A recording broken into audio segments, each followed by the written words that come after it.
Mana bu fonni qarang. Ajoyib-a? Juda ham ko'pchilik mendan mana shu fonni so'rashdi. Hosiliga qatdan ko'chirib olishni ham aytaman va qanaqa qilib iPhone ga o'rnatishni ham o'rgatib qo'yaman. Uning uchun siz videoga like bosib qo'ying. Bu fonlarni men Telegram kanalimga tashlab qo'yganman. Telegram kanalimning silkasi profilim shapkasida.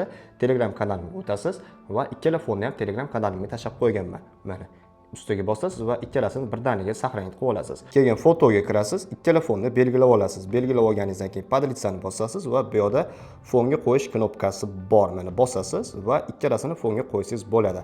Ozgina rasmni yaqinlashtirib olasiz. Mana yaqinlashtirib olasiz ozgina. Va bu yerda 3 ta nuqtani bosasiz, prikassaniyani bosib qo'yasiz. Yana ustiga bosasiz va mana bunisini ham ozgina yaqinlashtirib olasiz. Mana ko'rgan bo'lsangiz ustiga bosamiz, mana o'zgaryapti. Va davom qilamiz. Uvali fon qo'yiladi. Mana fon qo'yildi, juda ham ajoyib va kreativ fon. Mana shu fonni siz Telegram kanalim orqali yuklab olsangiz bo'ladi va videoga like bosib, mana shu videoni iPhonechi do'stingizga jo'natib qo'yinglar. Juda ham oson o'rnatib olish, hammasini ko'rib oldinglar. Agar tushunmagan bo'lsangiz, qaytadan videoni ko'ringlar.